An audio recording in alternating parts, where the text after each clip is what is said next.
அழகே அழகு சீரியல்ல அடுத்த வர எபிசோட்ல என்ன மாதிரியான ட்விஸ்ட் எல்லாம் இருக்க போகுதுங்கிறத இந்த வீடியோல பார்க்கலாம்.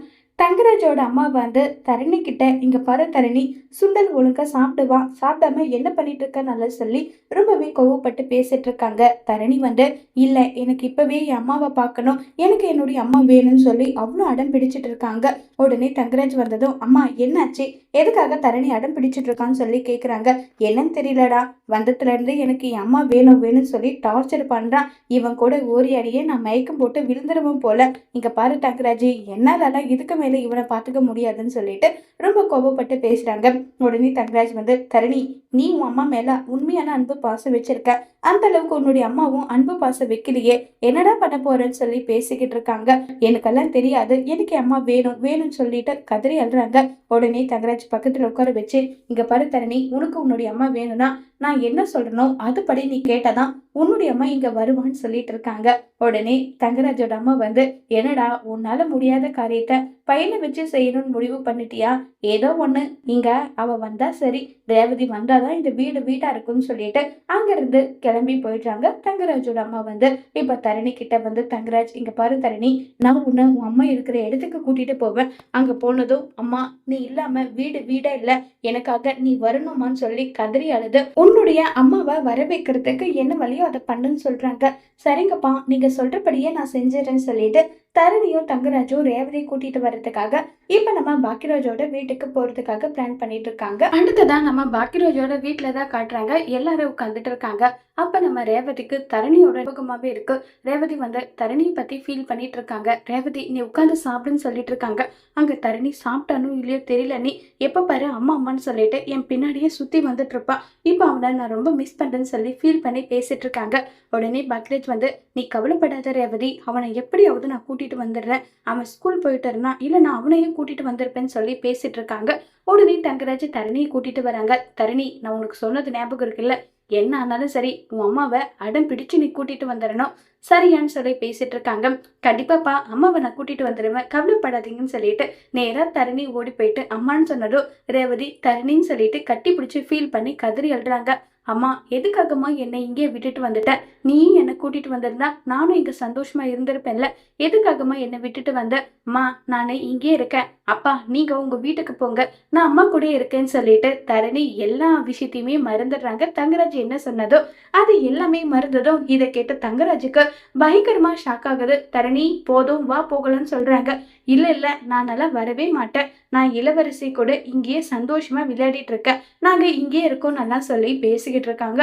உடனே வாங்க மாப்பிள்ள வாங்கன்னு சொன்னதும் தங்கராஜும் உள்ள வந்து உட்கார்றாங்க. இப்ப தங்கராஜுக்கு புரிஞ்சு போயிடுது, ரேவதி வரமாட்டான், நம்ம போட்ட பிளானும் சொதப்பல் ஆயிடுச்சுன்றதை யோசிச்சு, மாமா, இளவரசி ரேவதி இல்லாத வீட்டுல வீடு வீடா இல்ல, அது விரிச்சோடி போய் கிடக்கு, நான் ஏதோ கோபத்திலையும் ஆத்திரத்திலையும் ஏதோ ஒண்ணு பண்ணிட்டேன், அதுக்காக ரேவதி இங்கே இருந்தா எப்படி மாமா, தயவு செஞ்சு அனுப்பி வைங்க, சுரேஷ் அனுப்பி வைடான்னு சொல்லிட்டு மாறி மாறி ரிக்வஸ்ட் பண்றாங்க தங்கராஜ் வந்து. உடனே தங்கராஜ் சொன்னது எதுவுமே பாக்கியராஜ் காதுல கூட வாங்கறது கிடையாது. அதெல்லாம் முடியாது, ஏன் தங்கச்சியை நான் அனுப்ப முடியாது, ஏன் தங்கச்சி இங்கதான் என் கூட தான் இருப்பான்னு சொல்லிட்டு கோவப்பட்டு பேசுறாங்க. உடனே அதுக்கு ராகவன் வந்து, இங்க பாருடா, புருஷன் பொண்டாட்டினா யாரும் சண்டை போறது இல்லையா, ஏன் மாப்பிள்ளை இத்தனை வருஷமா கை நீட்டி அடிச்சாரா, இல்ல இல்ல அவரு சந்தோஷமா தானே ரேவதியை பாத்துக்கிட்டாரு, ஏதோ அவர் கோபத்துல கை நீட்டிட்டாரு, அதுக்காக அவர் கை நீட்டத சரி நல்லா சொல்ல வரல, அவர் கை நீட்டினது தப்புதான், அதுக்காக ரேவதியை இங்கே வச்சுட்டெல்லாம் இருக்க முடியாது இல்லைன்னு சொல்லி பேசிட்டு இருக்காங்க. இல்லப்பா, அதெல்லாம் முடியாது, ஏன் சுரேஷோட கல்யாணம் நின்றப்ப ரேவதியை கண்ணு முன்னாடியே தானே அடிச்சாங்க, ஏன் அதெல்லாம் மறந்துட்டீங்களான்னு சொல்லி கேட்டுட்டு இருக்காங்க. உடனே தங்கராஜ், அது ஏதோ கோபத்துல அடிச்சுட்டேன், இங்க பாருங்க, இனி அவளை தொட கூட மாட்டேன், அவளை ராணி மாதிரி பாத்துக்கிறேன்னு நல்லா சொல்லிட்டு இருக்காங்க. அந்த நேரம் பார்த்து இளவரசி அழுததும், இளவரசி வாமா வான்னு சொல்லிட்டு இளவரசி கட்டி பிடிச்சு முத்தம் கொடுத்து அவ்வளோ சந்தோஷமா பண்ணிட்டு இருக்காங்க. ராகவனுக்கு ஒரு மாதிரி ஃபீல் ஆயிடுது. உடனே தங்கராஜ் வந்து, மாமா இங்க பாருங்க, நான் வந்து இப்போ ரேவதியோட பேர்ல நிலம் வாங்கியிருக்கேன், அது நாளைக்கு ரிஜிஸ்ட்ரேஷன், அதுக்கு கூட ரேவதி இங்க வந்து உட்காந்துக்கிட்டா இப்படி மாமா நான் ரிஜிஸ்ட்ரேஷன் பண்ணணும், இடம் வாங்கினவங்க கிட்ட நான் என்ன சொல்லட்டும், சொல்லுங்க மாமான்னு சொல்லிட்டு கேட்டதும் ராகவன் வந்து, ரேவதி, மாப்பிள்ள வந்து இவ்வளவு தூரம் கூப்பிடுறாரு இல்ல, இனி அவரு உன்னை அடிக்க மாட்டாரு திட்ட மாட்டாரு, நீ போமா போன்னு சொல்லிட்டு இருக்காங்க. பாக்கியராஜ் வந்து, அதெல்லாம் முடியாது, ரேவதி வரமாட்டான்னு சொல்லி ரொம்ப பிடிவாதமா இருக்காங்க. சுரேஷ் வந்து, அண்ணன் மாமா தான் இனி இந்த ஒரு பிரச்சனை நடக்காது தப்பு நடக்காதுன்னு சொல்றாங்கல்ல, அப்புறமும் எதுக்காகண்ணே நீ இப்படி அடம் பிடிச்சிட்டு இருக்க? சொல்லுண்ணே, தயவு செஞ்சு சொல்லுன்னு சொல்லி கேக்குறாங்க. இவரு எல்லார் மாரியும் கிடையாது. இவரு டிராமா பண்றாருன்னு சொல்லி பாக்யராஜ் தங்கராஜ பத்தி நல்லா புரிஞ்சு வச்சிருக்காங்க. இருந்தாலுமே வீட்ல இருக்க யாருமே நம்புறதில்ல. உடனே ராகவன் வாடா பாக்யராஜ்ன்னு உள்ள கூட்டிட்டு போயிட்டு, இங்க பாரு ரேவதியும் சரி, ரேவதி வீட்டு பசங்களும் சரி, அவ்ளோ சந்தோஷமா வசதியா வாழ்ந்தவங்க. இங்க பாத்தியா வீடு கூட வசதி இல்ல. நீ ரேவதிய உன் ரூம்ல தூங்க வச்சுட்டு, நீ ஹால்ல படுத்துட்டு இருக்க. இதெல்லாம் சரியா பாக்யராஜ்? புருஷன் பொண்டாட்டினா யார் வீட்லடா சண்டை சச்சரவு இல்லாம இருக்கு? எல்லாரும் அவங்கவங்க சண்டை சச்சரவ மறந்துட்டு வாழ்ந்துட்டு தானே இருக்காங்க. என்னால ரேவதிய தங்கராஜ் கூட நம்பி அனுப்ப முடியாது. ரேவதிக்கு ஏதாவது ஒண்ணு கலக்க ஒண்ணு ஆயிட்டா என்னப்பா பண்றதுன்னு சொல்லி எவ்ளோ பாக்யராஜ் சொன்னாலும் அப்படியெல்லாம் ஒண்ணும் ஆகாது. மாப்பிள்ளை பாத்தியா ரேவதி பேர்ல இடம் வாங்கி அதை ரிஜிஸ்டர் பண்ணணும்னு நல்லா சொல்றாங்க. அப்பா அது எல்லாம் டிராமா. டேய் அவரெல்லாம் டிராமா பண்றவர் கிடையாது. கண்டிப்பா அவரு எல்லாமே நல்லதா தான் பண்ணுவாருன்னு சொல்லி எவ்ளோ கன்வின்ஸ் பண்ண முடியுமோ பாக்யராஜ் கிட்ட அவ்ளோ கன்வின்ஸ் பண்றாங்க. அப்பவும் பாக்யராஜ் ஒத்துக்கிறது இல்ல. இது எல்லாமே வெளிய இருந்து ரேவதி கேட்டுட்டு தான் இருக்காங்க. என்ன ஆனாலும் சரிப்பா, எனக்கு ரேவதிய அவர் கூட அனுப்பி வைக்கிறதுல கொஞ்சம் கூட விருப்பம் இல்லைன்னு சொல்லி பாக்யராஜ் பிடிவாதத்துல இருக்காங்க. உடனே ராகவன் கோவப்பட்டு, இங்க பாருடா அவ என்னுடைய பொண்ணு. அவ வாழ்க்கையில முடிவெடுக்கிற உரிமை எனக்கு மட்டும்தான் இருக்கு.